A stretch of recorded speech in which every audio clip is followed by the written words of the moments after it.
الله تبارك الله. شايفين زي حق برا بجنن ما شاء الله تبارك الله. جربوا الطريقة هاي كتير سهلة وخفيفة وهينة، وعلينا وعليكم بالعافية.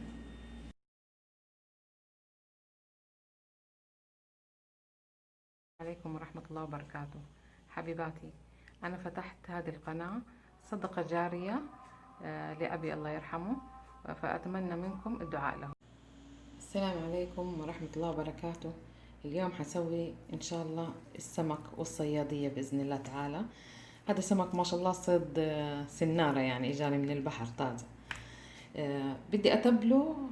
في ناس بتتبله بطرق كتيرة، كنا زمان نتبله بالثوم والفلفل والليمون والأشياء هذه، فلقيته يعني لا، نعمله في طريقة زي حقة المحلات الأسماك بيعملوها، بس بيحطوا عليها ملح، وأنا من عندي هحط كركم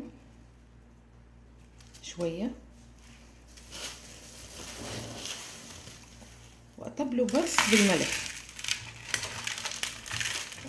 طبعا نغلفهم من جوا ومن برا، وعادي بدك تقليه على طول بتقليه. انا هخليه شويه بالملح وبعدين ان شاء الله بقليه. شوفوا ما شاء الله خلاص غلفتهم. شو كيف ما شاء الله، يعني اهم حاجه انك تغسليه مظبوط. بيديكي ما بيديك الزفره والزنخه. انا غسلاه بالليمون ومظبطاه ان شاء الله باذن الله تعالى. شويه هيك وبنقليه بوريكم كيف ان شاء الله. اليوم عشان انا هعمل سمك حسوي اللي هي الصوص حق التمر هندي. انا حطيت عليه مي سخنه ولما برد. طبعا عشان تسهلوا على حالكم، شفتوا حقة البطاطا هاي، حقة هرس البطاطا، عشان تسهلوا على حالكم فرمتها مظبوط، يعني طلعت كل اللي في قلبها. هلا بسم الله الرحمن الرحيم بصفيها.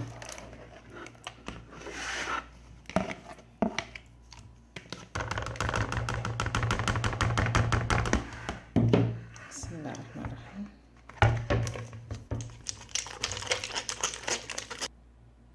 هيني خلاص صفيتها كلها. هلا حنروح على النار اوريكم الطريقة اللي هعمل فيها الصوص حق التمر هندي. طبعا بنحط عليها كاري وكزبرة وكمون وملح وبابريكا وفلفل اسود وسكر عشان يعدل الطعم حقها. هلا حنروح على النار.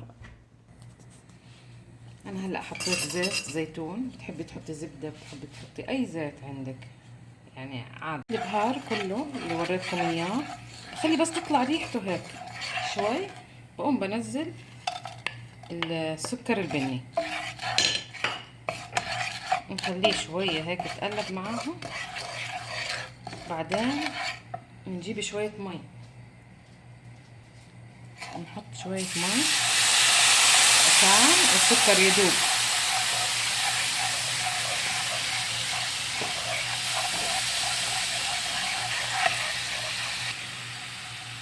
هلا بننزل التمر هندي على كل المكونات اللي حطيتها.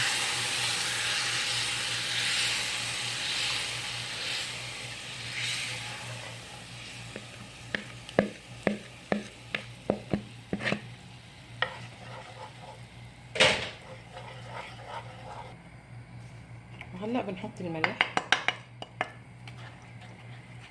نخليها بس هيك شوي. شوفوا قوامها يا بنات، شايفين هذا القوام تبعها. نخليها شوي اكتر تتقل، بس توصل للقوام اللي انا بدي اياه بوريكم اياه. شايفين لهيك وصل لهذا القوام. هذا كتير، هي القوام كتير حلو، ولما تنشف حتتقل اكتر، بس هذا القوام كتير حلو. شايفين هي جهز الصوص حق التمر هندي اللي يعني تاكلوه مع السمك، مع سمبوسة، مع معجنات، مع اللي بتحبوا. يعني صوص كتير لذيذ. في ناس بتسميه سلطة حمر، في ناس بتسميه سلطة التمر هندي، إلها أسماء يعني متسميات كتيرة بين الدول. هلأ حسوي سلطة الطحينة مع السمك. طبعا أنا دقيت هين فلفل وثوم وملح. نحط أبو 3 معالق طحينة هيك.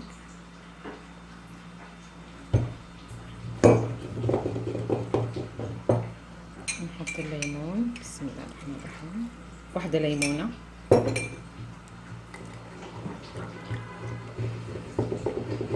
نحركهم مظبوط. بعدين بنحط شوية مي سخنة وبنحركه. هي خلصت الطحينة، بنحط عليها شوية بقدونس.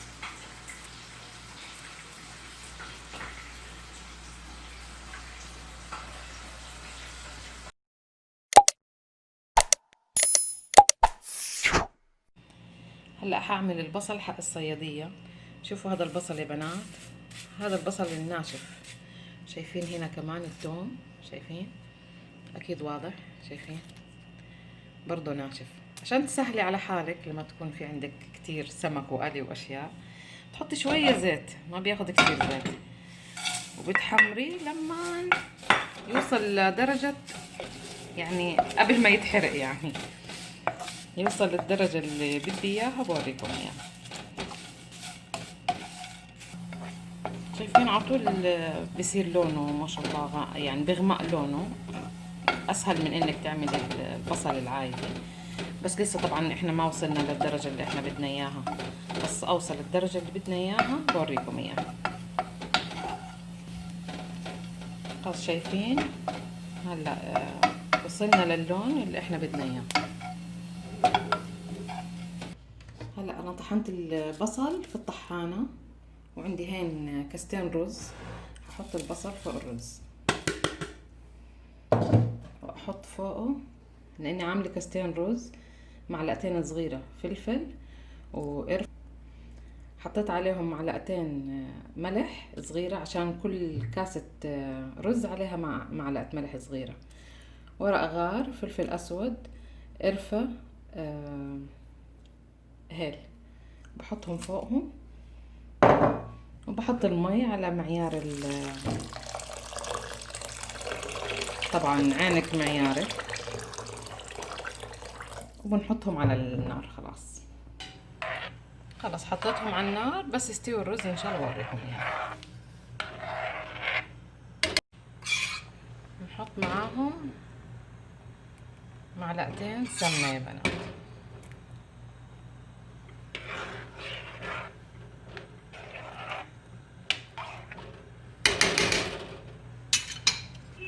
ان شاء الله بس يستوي بوريكم اياه باذن الله. هلا حنقلي السمك. طبعا لازم يكون الزيت كتير حار يا بنات. بسم الله الرحمن الرحيم.